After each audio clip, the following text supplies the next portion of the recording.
Okay, so regular listeners on Friday night will know that we've been long fascinated by the breeding process when it comes to producing top quality racehorses, and I'm delighted to say we have Paddy Behan with us this evening to talk to us a little bit more about this and a recent lucky escape. Paddy, good afternoon to you. How are you getting on?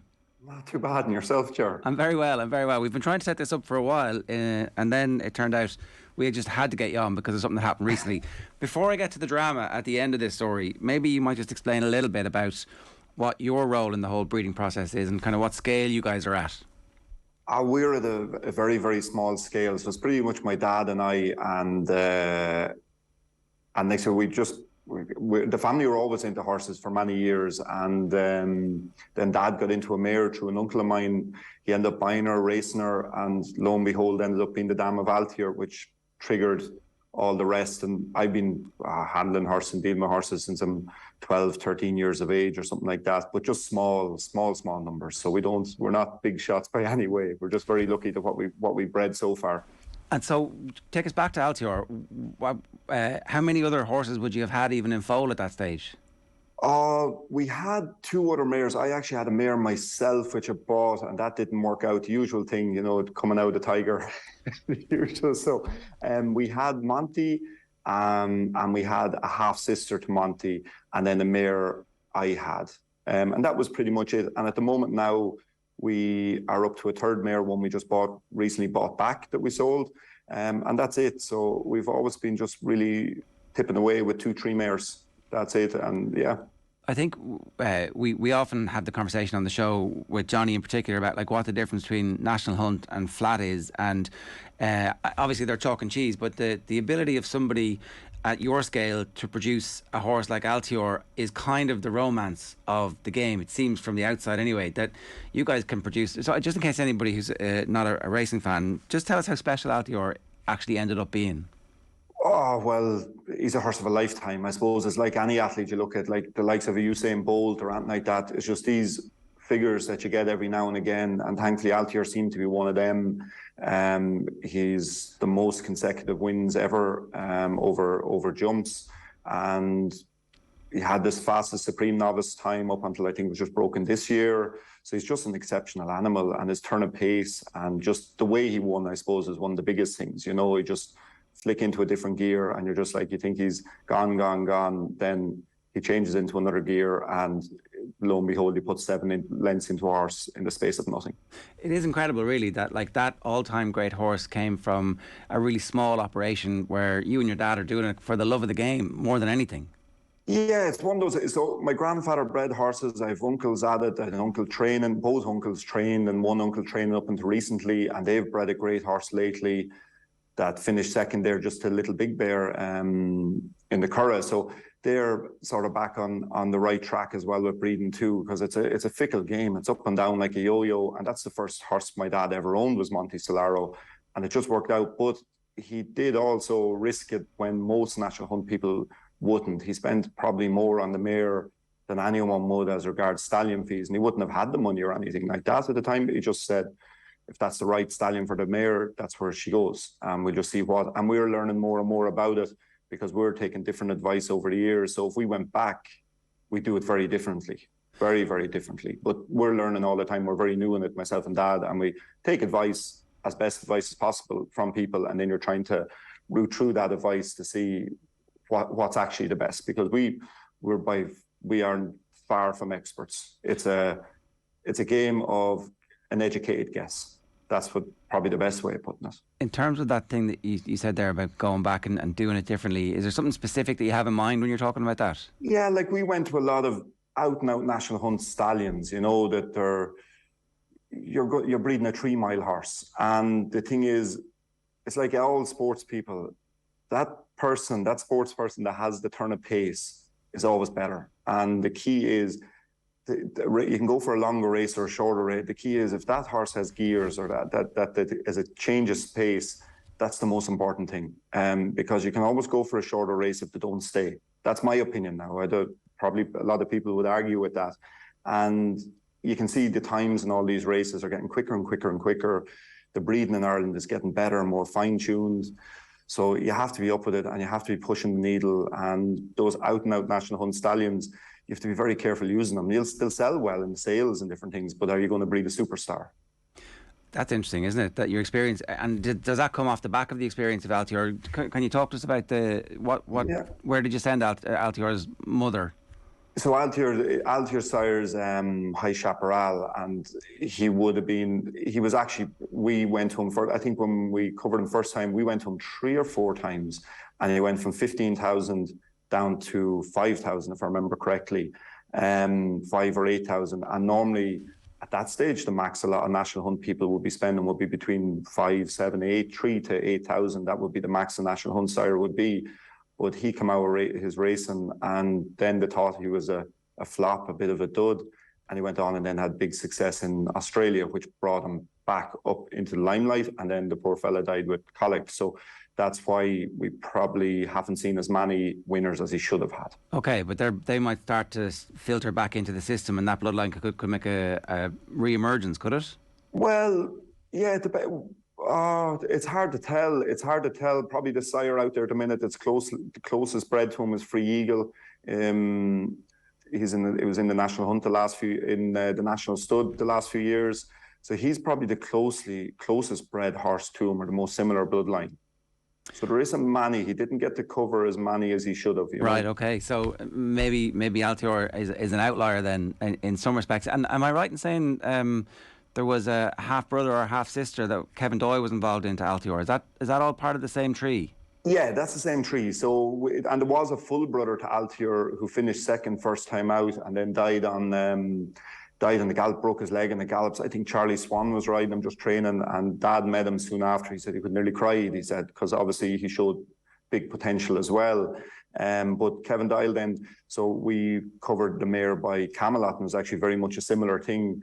It was on the fence with Camelot Make or Break It, because he didn't get probably the 2-year-old winners first time out, because it's all those things of the first season, how they do in their first season, and then if they think they're not making it. But some of these stallions just need a little bit more time, you have to give them the couple of years. The right mares mightn't be going to them. And we got lucky that we got to Camelot when we could afford them, where now he's 75,000, which is just completely out of stretch.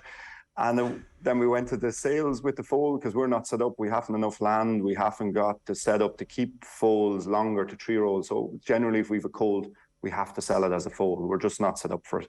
And I have a day job, and Dad's at home, and I know Dad would take a chance, so it's just safer, just the way it is. So that's how we manage it. And when we went to the sales, we were shocked when Kevin Doyle was the final bidder, because that's why he wasn't on the scene at that stage for buying horses. His dad was breeding plenty of horses, but Kevin was new to it, and then it was the sales topper, which is great, and they probably put it down as kind of a record sale outside of, I suppose, the Celtic Tiger. There was a few sales around the Celtic Tiger time that were pure madness, price, but I suppose this was a true value of a good horse, if that makes sense, as a foal, because that foal is only less than 6 months old, so it's a huge amount of money for an animal that's less than 6 months old. It's a huge risk, and I actually saw him on Ear to the Ground. I don't know when the episode was recorded, but it was just before the horse was then back going to sales, and he was quietly understated, but certainly a little bit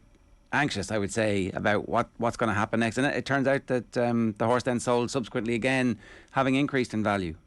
Yeah, but the sale actually didn't go through in the end. So Kevin actually still has him and owns him, and we're delighted to hear that, because I think it seems to be a bit of a thorn in the family side. I think Kevin, once he makes it, this is what he said himself in a few interviews, and speaking to him, once he makes a decision that he's going to sell a horse on, that's the plan, and I think he just had a figure in his head. It didn't get to where he wanted to, and I think the rest of the family wanted to keep him and train him. Right. And so, as far as we know, Jamie Codd has broken him, and where he's gone into training, we're not sure. Okay, that's. So we don't like hassle it. Like thankfully we're getting on well with Kevin and that. And we don't want to. It's like that thing. It's his horse. We just want to see him go really, really well for him. We want to see him get the look that they've had in the UK, that Nicky and everything's had with Altior. We hope he's another Altior, for Kevin's sake. I think it's really interesting that within Ireland there are people like you and your dad who are having this philosophical conversation about what type of stallions you want to cover, the mares, and what type of horse is going to come out of that. And there's a lad probably 3 fields over from you who are doing something completely different. And as a result, in the market, if you want to buy a horse who's bred for a stay, and if you want to buy a horse who's bred for short distances, you can actually do that. And maybe that's why the country is actually a good place to go shopping for horses. Yeah, well, everyone, sure, isn't it a bit of a religion here? There's some, once they're in it, they love it. It's in their people's blood. Like you see our friends at home, our vet and her husband, Barbara and Mark Dreen, it's just, that's all. They know they just love horses, you know, and that there's so many families like that. And our uncles come over, and that's a topic of conversation nonstop. It's just horses from start to finish. And myself and Dad wouldn't actually be as mad into it as them. Like, as I suppose, what would you say? Flat out reading. Dad checks the results every day, watches all the racing, but we wouldn't be as completely mental about it as everyone else. We just enjoy horses and we like looking after them day to day. That's more, I love having the animals around the place and like looking after them. And then you have that game of trying to pick the right stallion, and we pushed it out this year, but unfortunately the mare didn't go in full because it was like a last hurrah. That's a big thing you mentioned earlier about the difference between flat and national hunt.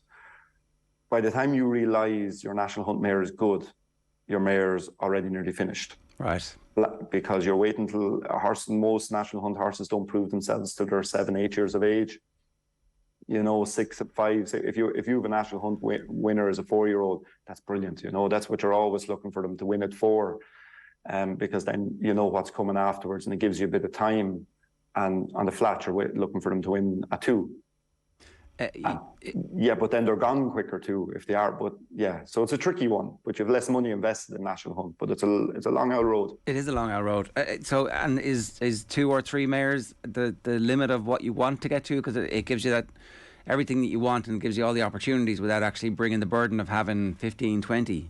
The key is, and it's the way it's gone, and I was chatting to my uncle not that long ago and a few different people, if you do not have the quality, forget about it.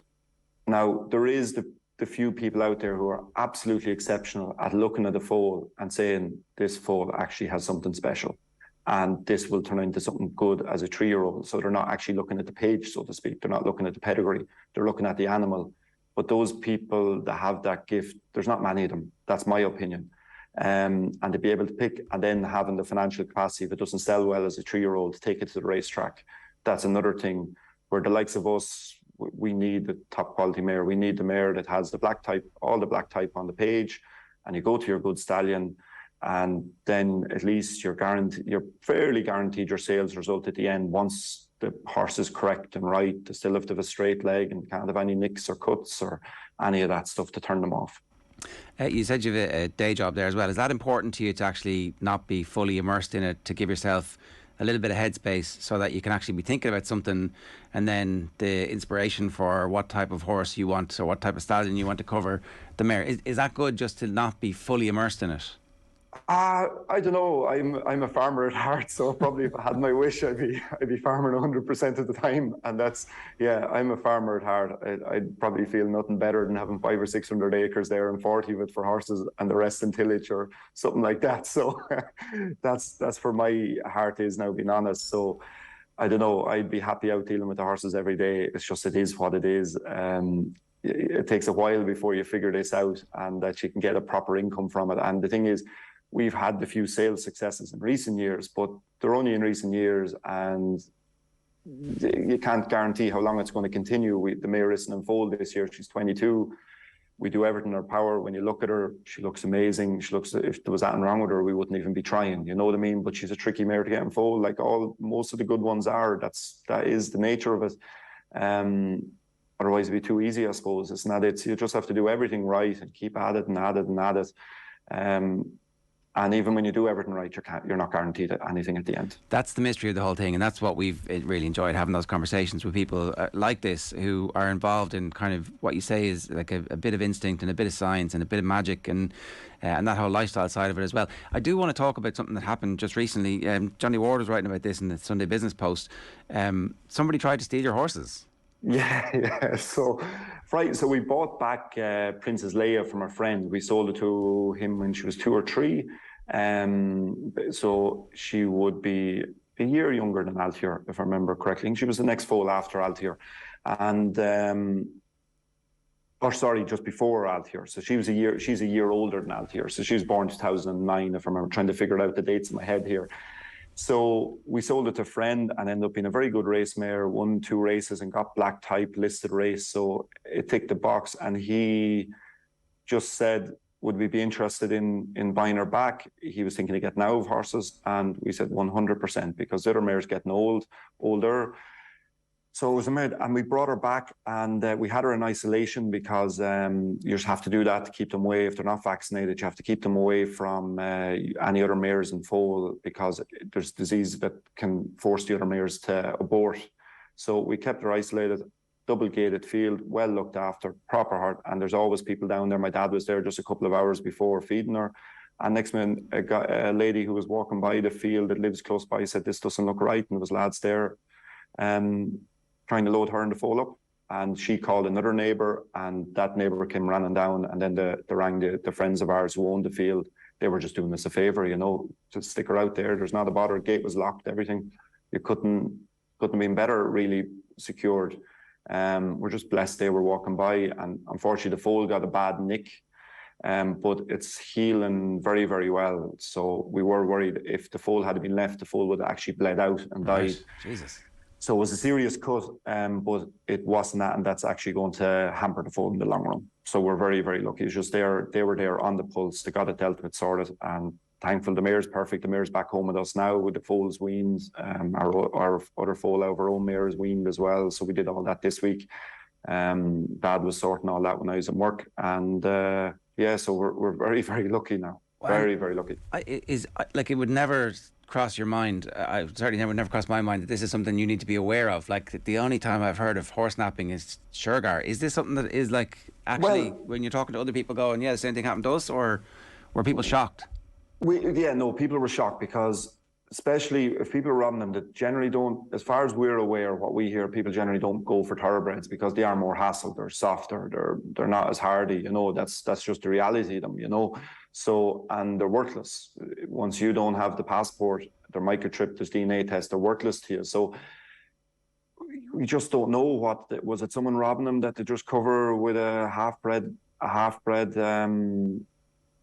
stallion, and next minute it becomes something that they're going to run in pony racing or put in the back of a sulky or front of a sulky.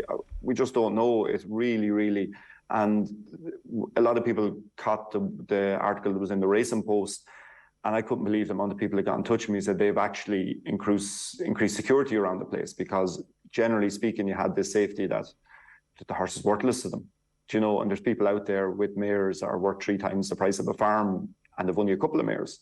So it's, you just have to be very, very careful. We're shocked, shell-shocked. We couldn't believe something like this happened. You'd hear people letting them out, that they run down the road, like someone walking by drunk or something like that, messing or bad inclined. But I've never heard, the first we've heard of them actually being stolen, a mare being stolen like this. Yeah, Jesus, it's relatively scary, I'd say, a little bit, where you're like, you also don't want to get too much overreaction, because if it never happened before, you'd hope that it'll never happen again. And I think the point you're making is like telling everybody these horses are worthless to you without proof of who the horse is. If that story just keeps getting told, then hopefully it'll prevent it from happening again. Yeah, and trying to get a thoroughbred mare to take to another foal, like say they were looking for a foster mare to rear another foal, thoroughbred won't take to another foal like that unless you have an absolute pet. They just don't. They're trickier, and that's it. No matter how quiet they are, once nature kicks in, they know it's not their foal. Generally, we've had a foster mare once before, and they know their job, essentially, if that makes sense, whether it's right or wrong. They've reared a lot of foals, and that's just what they do, and it saves a huge amount of horses' lives and different things like that, because something happens to mother and they can't rear the foal. You need to find some sort of source to look after them. Yeah, for sure. It's just to go back to wrap it up, you were saying that you've 3 mares. It means that every year it's very high stakes, because you'd only get the opportunity to cover the horse or to put the horse in foal once, and then if nothing comes, or if it's no good, that's the bit where you're saying you've had success, but it is very, very low strike rate over a 10-15 year period. Yeah, well, we have the 3 mares are home, only 1 in foal, so that's how the deal happened as well, probably for Princess Leia as well, because she didn't go in foal. So we have to work hard now, and this weather isn't suiting because there's no grass. And my horses need at this time there's good quality grass. You can feed them hay and you can feed them the whole lot, but nothing beats being out on proper lush grass, and that's what boosts them and builds them and ready and has them ready for next year.